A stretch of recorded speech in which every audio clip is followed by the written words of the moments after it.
Starting a story is like opening the door to a new adventure. It can feel a bit scary to face a blank page, but it's also exciting because you get to create something all your own.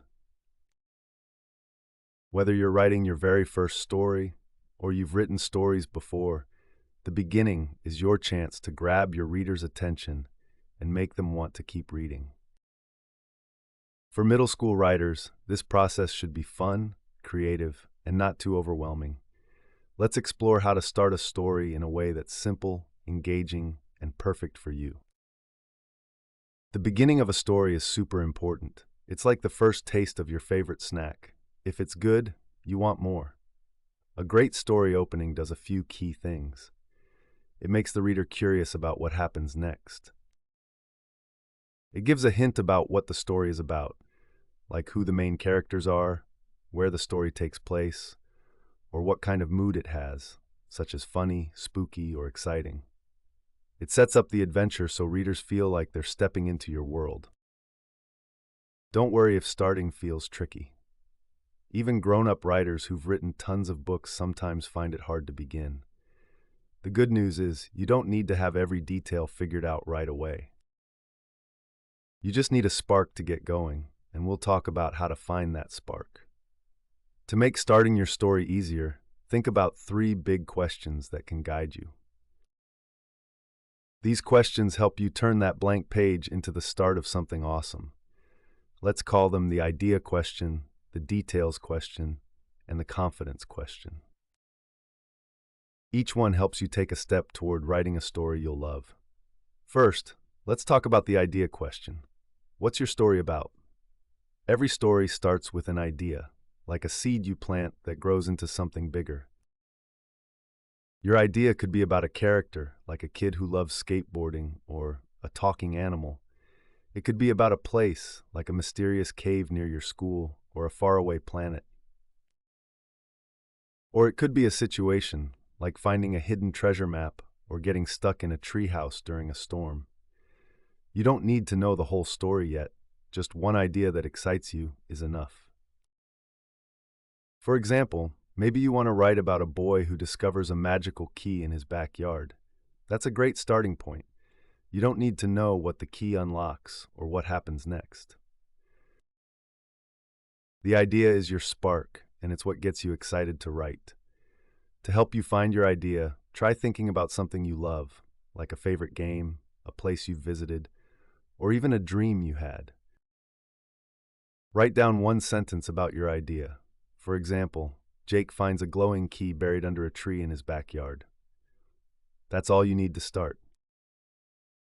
Next, let's look at the details question. How will you tell your story? Once you have your idea, you need to think about a few details to bring it to life. This is where you make some choices about how your story will work. Ask yourself a few simple questions to get started. Who is in your story? Is it about one main character, like Jake with the magical key, or a group of friends? Who's telling the story? It could be your main character talking about what's happening, or it could be someone else watching the action, like a narrator. What happens at the start of your story? Maybe Jake digs up the key, or maybe he hears it whispering his name. Where does your story take place? It could be Jake's backyard, a magical forest, or even a school gym. When is the story happening? Is it today, in the past, or in the future? Why is this happening? What does your main character want? Maybe Jake wants to find out what the key unlocks because he's curious, or maybe he's trying to solve a mystery. You don't need to answer all these questions perfectly right away. Just pick a few details to get going. For example, you might decide your story starts with Jake finding the key in his backyard on a sunny afternoon while he's digging for worms. That's enough to write your first sentence or paragraph. To make this fun, grab a notebook or open a blank page on your computer and write down the words who, what, where, when, and why. Then, without thinking too hard, write one short answer for each question about your story. For example, who? Jake, a curious 12-year-old. What? He finds a magical key. Where? In his backyard. When? On a sunny Saturday. Why? He wants to know what it unlocks. These answers give you a map to start your story, and you can add more details as you write. Now, let's talk about the confidence question. How do you start writing without feeling nervous? Starting a story can feel like jumping into a swimming pool. You might be a little scared at first, but once you dive in, it's fun.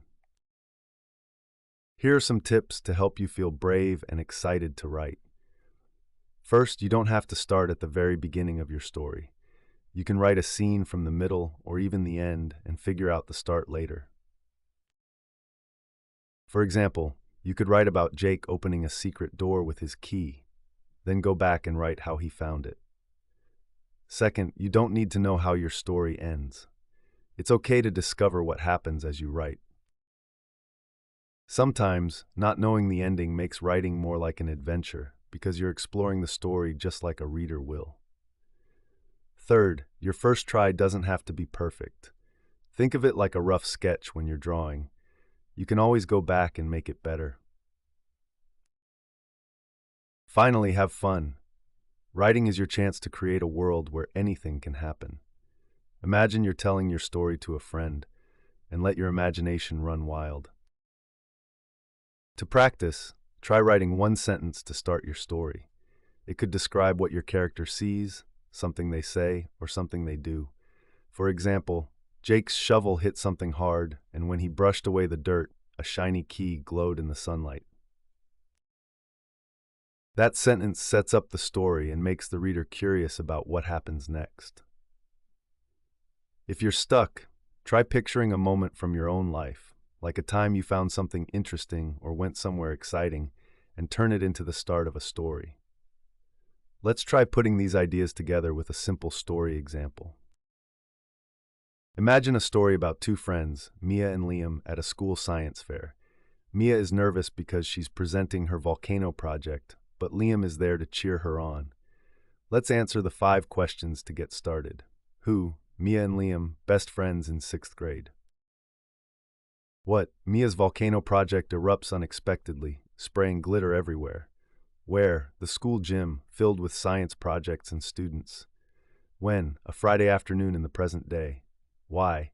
Mia wants to win the science fair to prove she's good at science, but she's worried about messing up. Here's how you might start the story. Mia stood in front of her glittery volcano, her hands shaking as the gym filled with noisy students. This opening shows where Mia is, how she's feeling, and hints that something big is about to happen. You don't need to know everything about Mia and Liam yet. You can figure out more as you write. If you're not sure how to write that first sentence, here are some fun ways to begin. You could start with a description of the scene. The school gym was a rainbow of science projects with Mia's glittery volcano in the center. Or you could start with dialogue. "Don't worry, Mia, your volcano is awesome," Liam said, giving her a high five.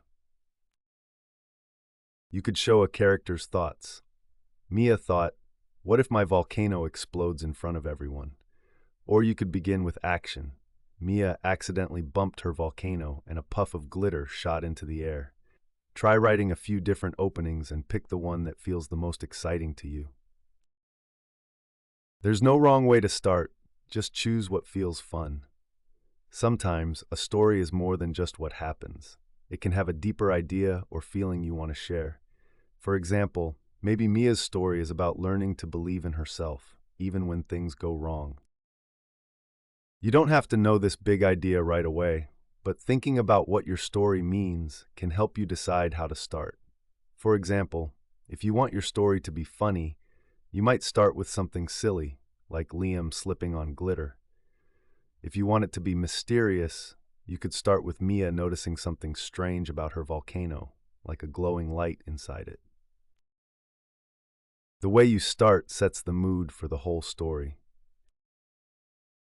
Another way to make starting easier is to think about stories you already know. Think about your favorite book or movie. How does it begin? Maybe it starts with an exciting chase, a funny conversation, or a quiet moment that feels important.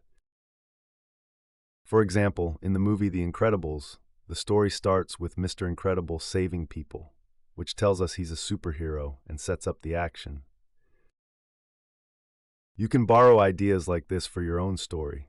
Maybe your character is doing something cool, like riding a bike super fast, or something normal, like eating breakfast when something unexpected happens. If you're still feeling stuck, try this trick. Pretend you're telling your story to a friend. What would you say first to get them interested? Maybe you'd say, "Guess what? Mia's volcano went totally crazy at the science fair." Write that down, and you've got the start of your story. You can also try writing a few sentences without worrying about making them perfect.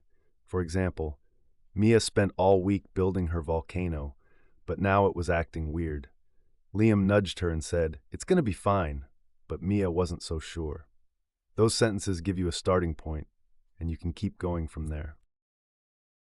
One cool thing about stories is that they don't always have to start at the beginning of the action. You might start in the middle of something exciting, like Mia's volcano erupting, and then go back to explain how she got there. This is called starting in the middle of things, and it can make your story feel fast and fun. For example, you could write, "Glitter flew everywhere as Mia's volcano erupted and the whole gym went silent." Then you could go back and show how Mia built the volcano and why she was so nervous. Another tip is to think about what makes your characters special. Who are they? What do they want? In our example, Mia wants to do well at the science fair, but she's nervous. Liam wants to help his friend, but he's a bit goofy. These details make them feel real, and they give you ideas for what to write. For example, maybe Liam tries to cheer Mia up with a joke, but it makes her even more nervous. That could be a fun way to start the story and show their friendship. As you write, don't be afraid to make mistakes. Writing is like building a sandcastle. You can shape it, knock it down, and build it again until it's just right. If your first sentence doesn't feel perfect, keep going. You can always go back and change it later. Some writers even write their story backward, starting with the end and working their way to the beginning. Others write little pieces of the story, like puzzle pieces, and put them together later. There's no one right way to do it. Just find what works for you. To wrap it up, starting a story is all about taking that first step. You don't need to know everything about your story to begin. Just pick an idea that excites you, add a few details like who's in the story and where it happens, and write one sentence to get going. Think of your story as an adventure you're exploring, and let your imagination lead the way. The most important thing is to have fun creating your world. Every story starts with a single idea, and you can build it into something amazing. Every story starts with a single idea, and you can build it into something amazing.